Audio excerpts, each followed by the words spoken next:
I was doing it in and out every day, every hour. I was just obsessed with singing, and I couldn't sing worth shit, bro. It was so bad. But you still loved every second. Welcome back to Innersleeve on the SoundMojo podcast network, the podcast taking a deep dive inside look at all things music. I'm your host, Cassius Morris, and we're joined with another super special guest joining us all the way from Quebec, Jonathan Roy. Jonathan. What's up, brother? How are you? Hey, I'm doing quite well. Thank you for joining us on the podcast. There's been a lot going on with you lately. You just dropped a fantastic video. You have the lyric video coming out. But before that, I've been looking at you online, and you've been doing a lot of different things outside, passing the time through the end of this quarantine. So talk to us about what you've been doing lately. Well, my wife and I, look, I never thought actually I'd be doing this, but like a couple years ago, 3 years ago, I bought a van. I told myself I'd never buy a house. I'd live in my van for the rest of my life. But last year we decided to buy a house, my wife and I. So I've been working on the house. Congrats. Yeah, thank you. Totally. And taking care of the animals. We got a little farm here. So taking care of the animals, renovations. It's an old house. It was abandoned for like 15 years. So we kind of took it in and we're putting some love into it, and it's turning out really cool. How many animals do you have, and what kinds? We got I got a horse, I've got a pig, I've got 4 or 5 chickens, some rabbits, and that's it. Yeah. So they keep you busy. They keep me busy. They need attention Of course. every day. Every day they need attention as much as the wife needs attention, man. Yeah, there you go. You got a full house, full family. Full house. Yeah. That sounds really cool. So what really inspired you to move to a property like that? Was it the space? Was it the lifestyle? And was that something that you'd experienced before, like sort of a farm style life? I knew that if I was going to buy a house, that I needed to be in the wilderness somewhere with no neighbors.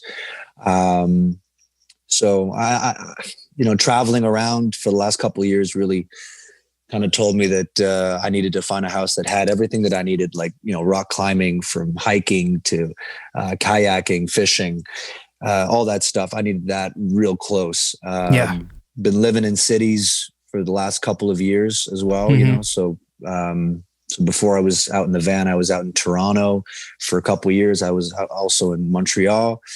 I wanted to be in nature, man. I wanted to slow down a bit. My life goes a million miles an hour, and I'm always on the road, touring or working on something. So it's nice to find something where I feel like I'm on a vacation, and let's say I'm working around the house, or I'm working on music in the house. I feel like I'm on a vacation or something. So, right. And I think it's important to surround yourself in a place where you feel good. And like I did the cities. I enjoyed them, like, going out to restaurants and going out to bars, seeing friends and having everybody there. It's a beautiful thing. But I was ready for something new, and this is it, man. And the farming stuff, since I was a little kid, I've always loved animals. I've always wanted to have animals. I want to be self-sufficient here as well. So, and it's fun. It's great it's like almost therapeutic to be around them, Yeah. It feels good. That's really interesting, especially because so many artists are rushing to those big super centers. But when you really think about it, in terms of a creative reset and recharge, it makes sense that you would find a lot of inspiration in a more open place that's maybe more settled. Yeah, man. Yeah, that definitely adds up.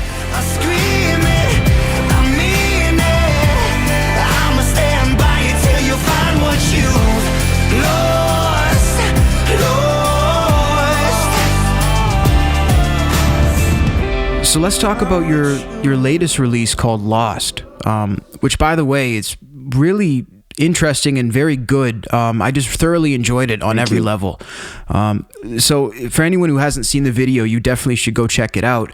It sort of starts in like a therapy setting, where everybody's introducing themselves and the group is saying hello to everybody by name, but we don't know exactly why you're there. You sort of illustrate that with the song, but talk to us about the inspiration for that therapy setting and the concept of this video.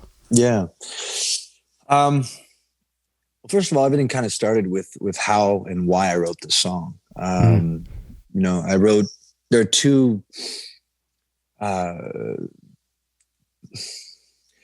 me being lost is one thing. And then my buddy, who I brought to rehab last year, those two, I had to write about it and put them together because he's my best friend. And at the same time I was going through something. So, I just started writing and Lost came to be.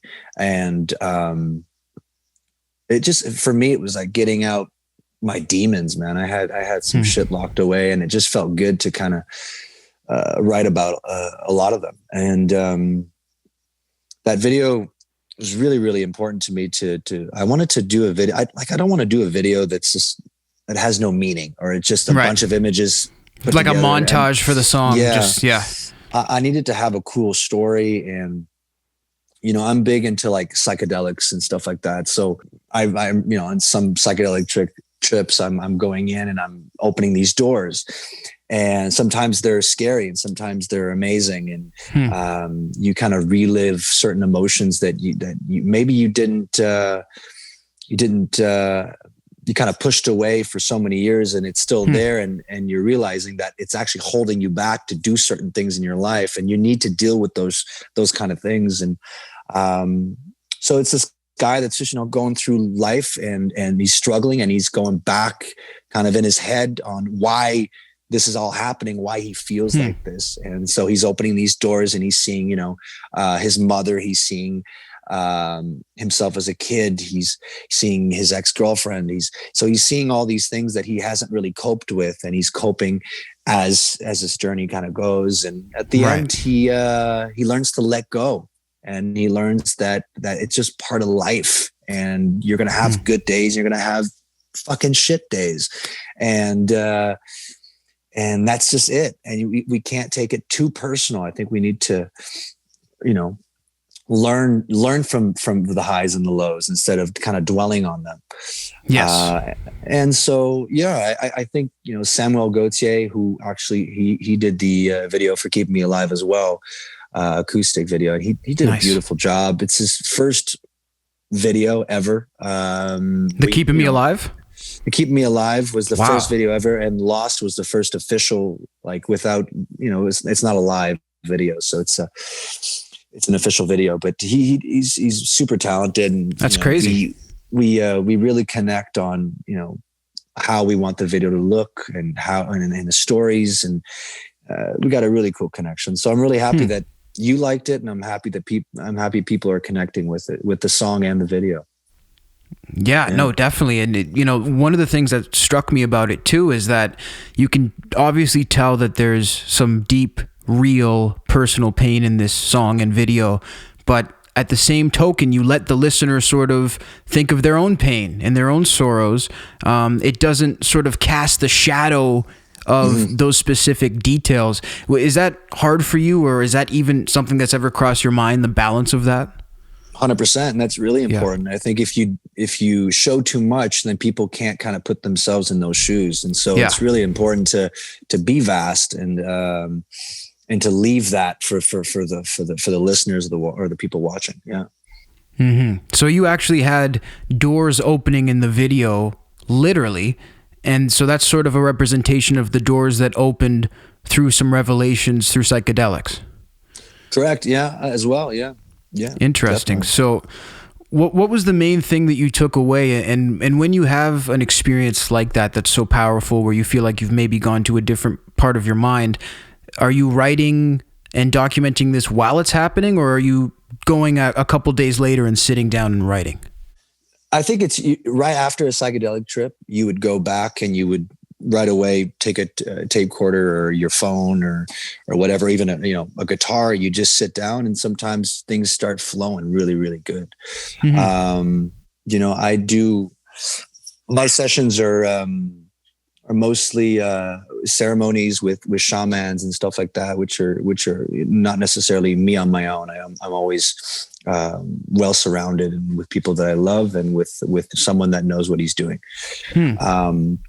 So it's important that we mention that. Right. But usually, the red doors are not necessarily, they don't have to be about psychedelics. They can just be about, the good times and the bad times and these hidden doors that we've locked away because they're too painful to necessarily open.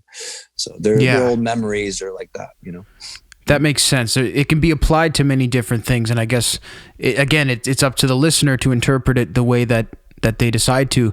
So for such a well done video, you're telling me the director of it's his first sort of official major video. So so that being said, how did you guys get in touch and how did he come in for that aspect of it, the video? Yeah. A friend of mine out in Montreal connected us and we started working on the Keeping Me Alive video. And he had a really, I'm the one that kind of shoots out all the ideas, and he's just really good at telling me this will work, this will not work, and okay, hold on, I know how to bring this to life. So he's really good with my ideas, and he does just a really, really beautiful job, and he sees it all in a perfect way. And with Lost, it was really difficult because first of all, we're in lockdown. It's so difficult to kind of get around, and traveling is hell. And and so it really limited us to do certain things and things that we really wanted to do and we couldn't do because of COVID and stuff. And we were thrown, but first we were supposed to go to Iceland. We were supposed to go to Alaska and do this. It all got canceled last minute. For, in a way, good reasons. I mean, I think it's important that we kind of lock down. I don't necessarily agree with all of it, but I think it's important that we help the people that are at risk. So, right. Yes. So he, with all the stuff that we were, being thrown at, he did a really, really beautiful job. We grabbed my RV, we drove to Les Îles de la Madeleine, out in Quebec, and we just shot for 2-3 days out there. We had a really, really small team because obviously we can't be more than a couple people on set. And so small team, where I'm doing stuff, I'm helping them, they're helping me. And I actually like it like that. I've done, music videos with, 50 people, and it's not as personal. And this one, you're right. Everyone's really, focused on details, and just a lot more love and passion is thrown into it, and I think it shows in the video. Yeah, that makes sense. Also, I mean, having sort of a smaller project, you probably feel closer with the people that are making it because there's just less of you. Yeah, definitely. I'm really looking forward to doing more videos with Sam, because I think he's going to be, I think, one of the good, solid directors out here in Montreal in a couple of years. I'm sure of it. That's awesome. Talk to me about the scene in Montreal in general. I mean, like we were talking about before we were taping, I was there, when I was quite a bit younger, but in terms of, the art, the young adult sort of scene, what's that like? In Montreal, it's a great vibe. A lot of artists in Montreal, a lot of music. It's got a hell of a beautiful energy.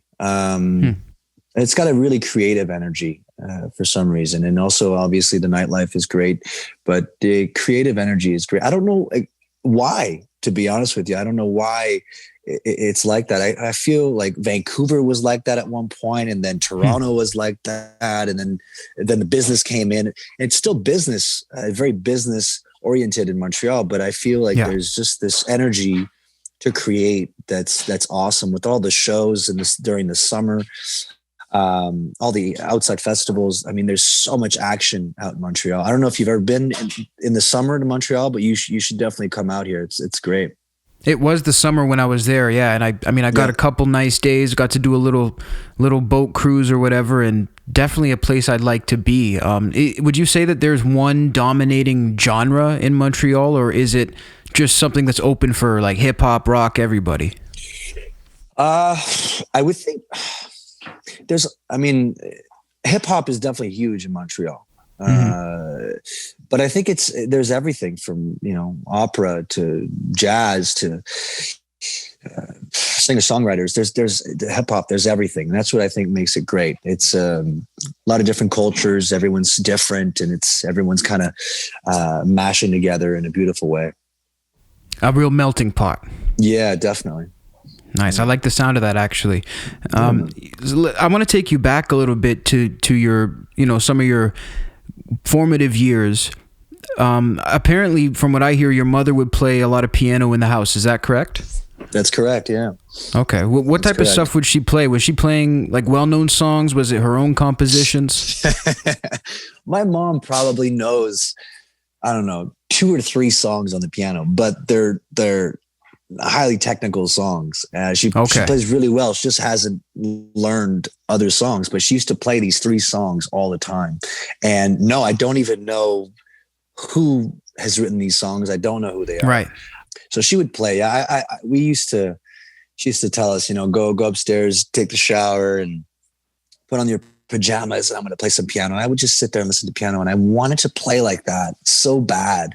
And when I got lessons, I found it so hard. And so I gave it up. And then my mom, she bought me a guitar. And then she had this little piano that she bought for me as well. And I started to play a little bit. And, I was born in a hockey family. So I was a little shy of playing music because I wanted to make my dad proud, and I wanted him to I wanted to follow his footsteps in a way. My dad played in the NHL for a couple of years, and oh wow, he was pretty damn good. So what team? He played for the Avalanche and for the Canadiens back in the day. Wow, so very cool. So back then, I was going to the rink with him. I was really focused on hockey, and I was playing hockey during that time as well. And I wanted to, for him to show me, certain things. I just wanted to connect with him. I think as a kid, that's what you want. You want to connect. I don't know about you, but when you have a good relationship with your dad, I think that's natural. Yeah. Yeah. It 100%, feels good. Which I do. Yeah, man. And so I kind of pushed all the music away for a couple years, and then, came back. We moved back to, I was living out in Denver for about 9 years, and then moved back to Montreal.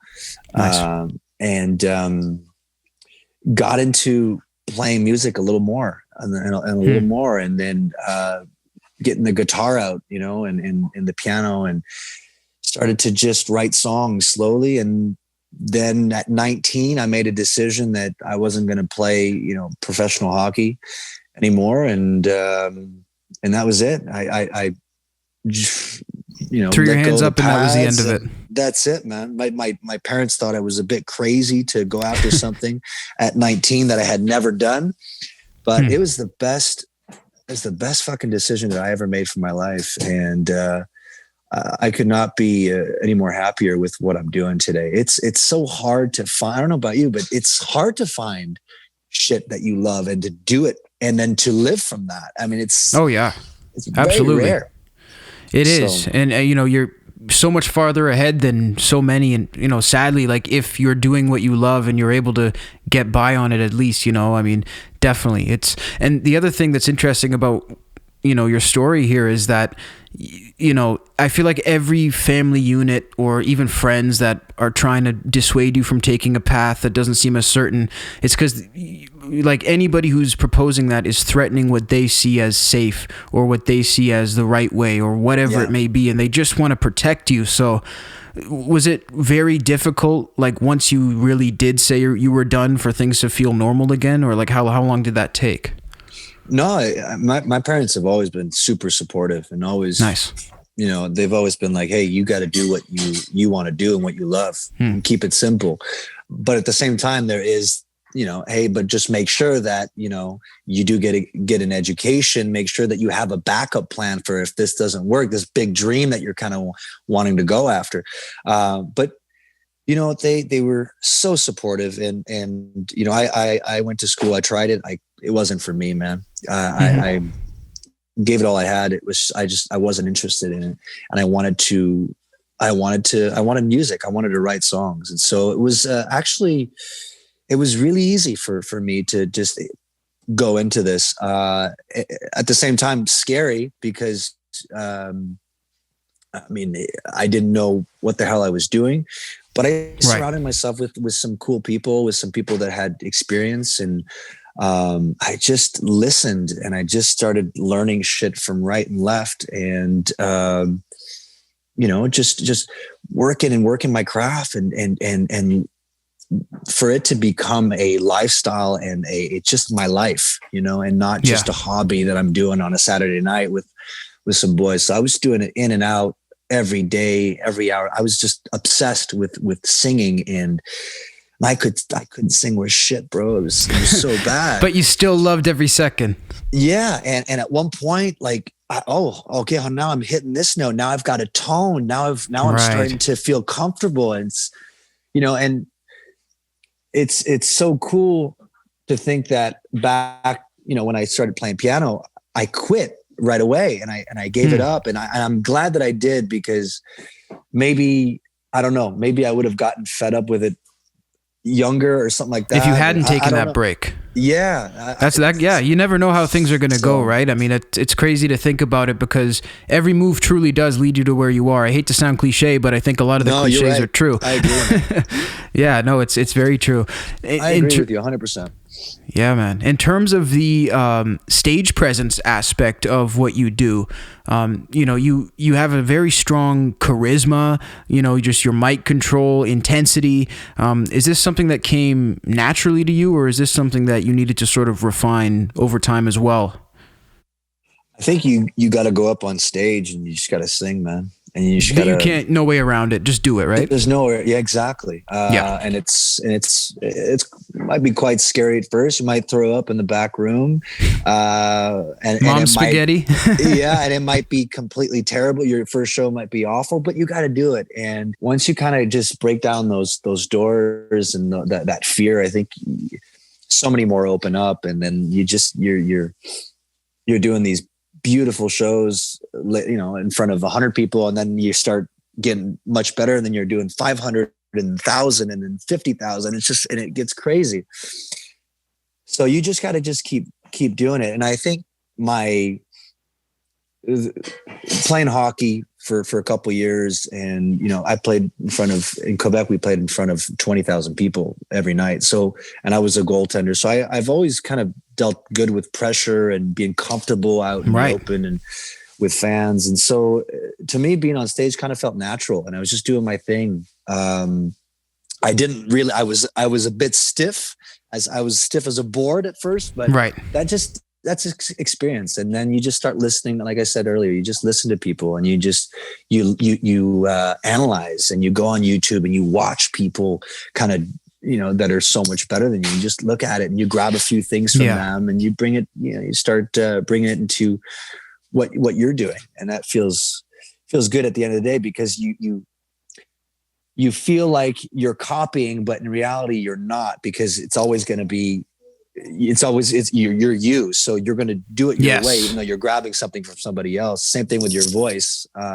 At first, I tried to copy Stevie Ray Vaughan. I tried to copy John Mayer. I tried to copy Ray LaMontagne. You can't do it, because they're them. Because they're physically built, differently. They're not you, and you're the blessing of your voice is that you're built the way you are. That's it. So by copying these voices, or trying to copy these voices, I found my voice. And so it's just time, man. I think it's just time. You just got to do what you love. It's just like you're doing this podcast thing stuff. Is this all you do? Do you do other things as well? At the moment, I'm just doing podcasting. I do stand up as well when it comes back. Cool, man. Cool. And it's like podcasts. At one point, it's going to feel, as you go along, you're going to feel more and more comfortable as you go, man. It's going to be great. And there's not going to be a dull moment. And when there's like a silent moment, you're going to know how to deal with that shit. And when you got a weird guest, you're going to know how to deal with that guy. Just, and at first it might be chaotic, but that's what life is all about, man. Yeah, so I guess the main takeaway is just to go into everything you do as a student of it, and just be prepared that there will be variables. It's almost like expect the unexpected. Again, another good cliche that I think is pretty true. Yeah. And it's weird to think that some people kind of go in thinking they know everything. I don't get that, because especially in the music world, like, it's so important to listen to people and to watch people and to stay humble it's like, this is, and that's like anything in life, I guess. I think it's really important to be well grounded and to just be focused on you, but focused on your surrounding, being aware of everything that's surrounding you. That's true. I think part of why people feel like they have music figured out also is because the really great practice artists, they make it look so easy. And I think that's one of the biggest fallacies about even playing a slow paced song on the guitar, is that it's easy, right? Like, a lot of people seem to think that. You have, that's so cool that you brought that up. You have people like, let's say like we bring, I don't know, Alicia Keys. Alicia Keys ain't the best singer in the world, but fuck, man, she puts on sing. a show and she can sing, she can do it. Yeah, the way she talks to fans, it's just like, it's a whole other level. But you have people that sing 20 times better than her, and that can't do a Madison Square Garden. So it's just, it's everything. You got to have everything.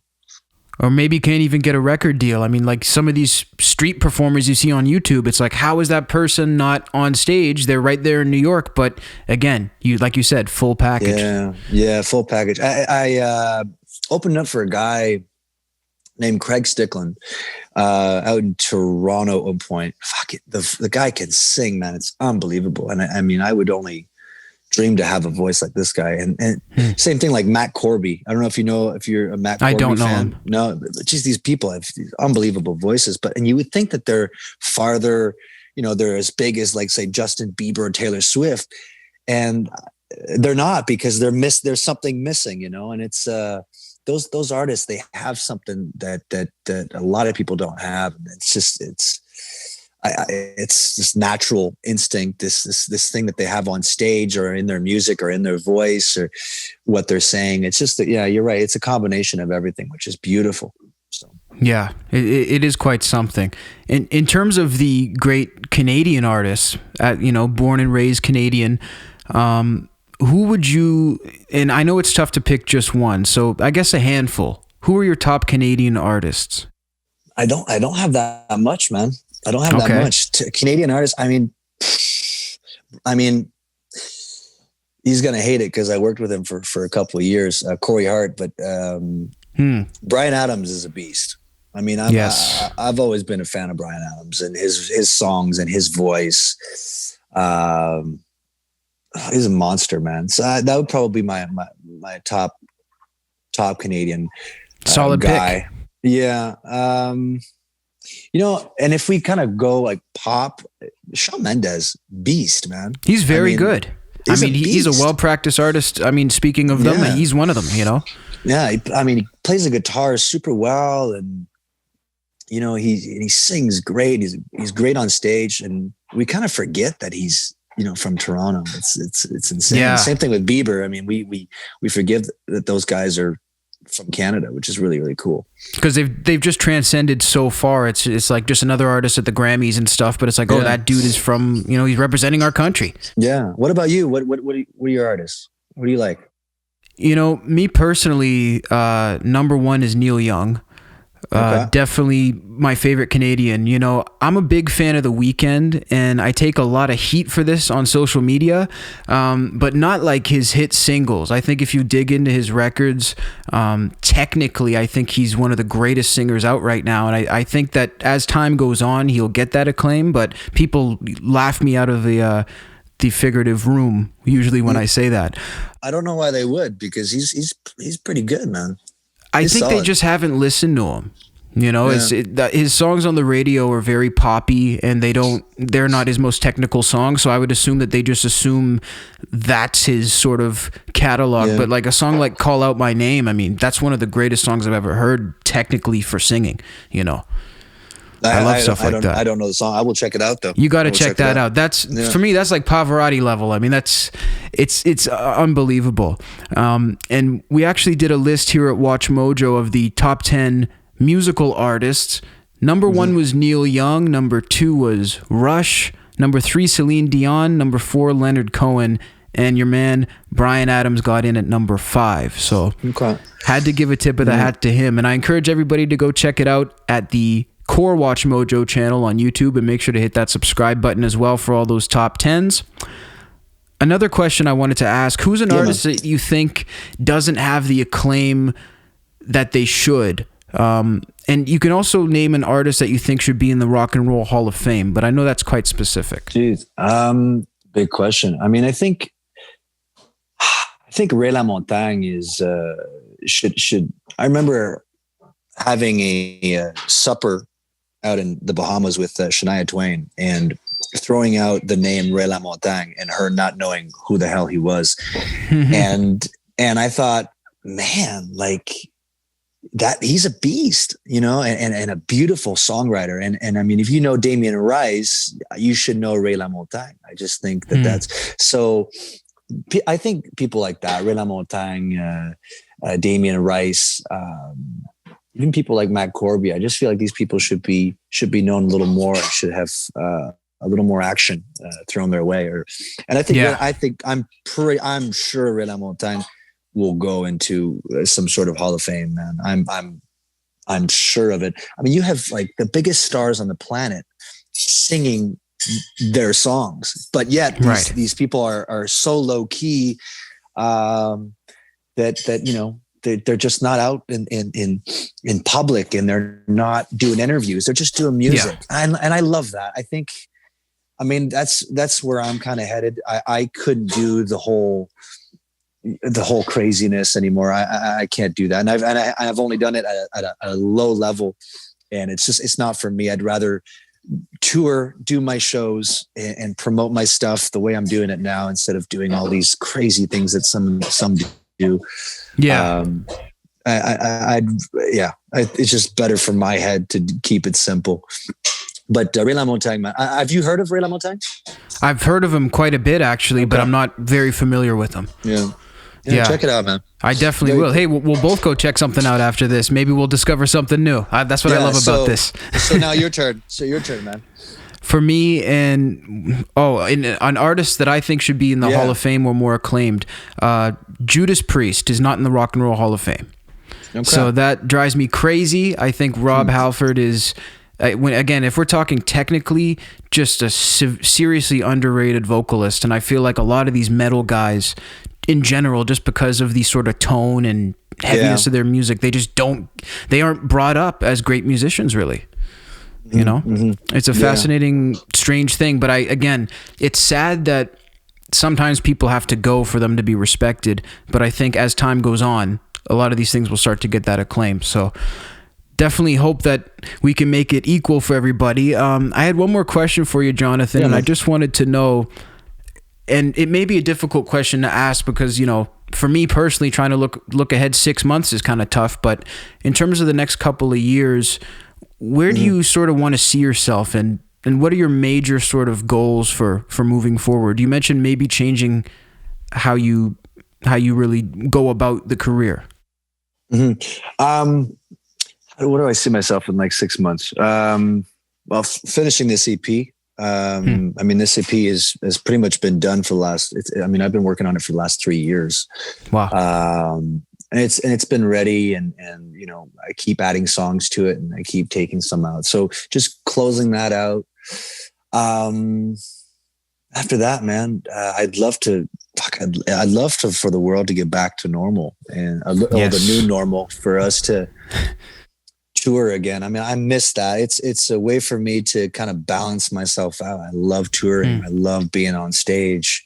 I need that. I really, really need that. It feels good. So touring, and I just want to be happy. And that's I think quite difficult in the world we kind of live in. So I want to keep being happy, and keep being in love with my wife, and taking care of my animals here, and just getting this house to where I kind of see it. And that's it, man. Keeping it as simple as possible. What about you? You know, I love that answer, by the way, because like being happy, it's not like you can sit here and list this and this and this is what's going to make me happy and this is how, but that's a great goal to have. And you know, I think my goal is pretty much the same, man. And I'm not just taking it from you. I mean, I hope for a little more freedom for everybody. Yeah. Are you guys in complete lockdown out there in Edmonton or what? No, not complete. I think Quebec has it a lot worse, actually. Yeah, we've got a curfew and the whole shebang. But yeah. I'm in the woods, so you know, people in the city who can't go out for a walk, man. It's insane. Yeah. I think that's very difficult. So that's one thing I'd really like to see, just the love of music and art and just sort of freedom in general to be celebrated amongst everybody together. I would love to see that come back. How do you think that's going to be like, you know, like the new shows coming in, like, are we going to have these big shows with 50,000, 60,000 people? Is that going to happen, you think? Because I love that. That's like one of my favorite things is to go out in the crowd and dance and listen to music. Is that going to happen in the next couple of years? I really hope so. You know, it's especially festivals and stuff. I think it's so restorative for people, and it just brings such a good energy for such a long period of time after that. I think it's really, it might be more essential than we even realize. I think some of these peaks in happiness. I mean, I remember even before the quarantine, there were some studies saying that people who see concerts regularly are, on paper, they're happier. Like, it's been proven. So, I believe it. Yeah. Yeah. So I don't know. I think we'll find out definitely the effects of isolation as this is researched, but definitely a topic that never ceases to be interesting. Yeah. And I think, you know what, dude, tell me if I'm wrong, but fuck, are we going to appreciate it? Yes. We're going to appreciate that freedom a little more than we did. We're going to know, like, I remember when let's say the first lockdown happened over here, and then we had a little more freedom. I was like, oh man, this feels really, really good. Even so that little bit. Yeah. Yeah. We're not going to take it for granted so much. I think we're going to really enjoy having a healthy earth. It's going to be really, really cool. Yeah. It'll be a celebration, not just a concert. That's right. That's the way I think I saw in New Zealand, actually, I don't know, check this out. In New Zealand, they had the first big concert, like with like thousands and thousands of people. I don't know how that went. Interesting. Yeah. Did you see the one where I think it was Arcade Fire inside the bubbles? Yeah, I saw that. That was weird. So everyone's in a bubble, right? I think it was. Oh, actually, yes. Everyone was in bubbles, and I think maybe you could be two in a bubble. But I don't know. But what a strange thing. I saw that somewhere. Yeah. Well, anything to keep it going, man. I mean, hands.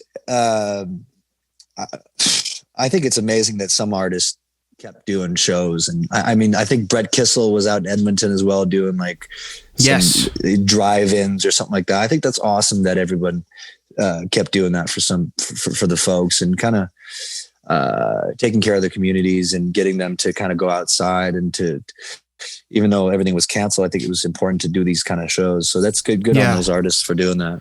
Yeah, it's just something for people, right? We need something. Yeah. So I definitely appreciate that. And Jonathan, I really appreciate your time today as well. Thanks for stopping by the show and sharing some insight. Is there anything else you wanted to leave everybody with? No, man, check out my music. Yes. Lost, Keeping Me Alive on Spotify and on YouTube. And yeah, man, that's it. Keep it simple.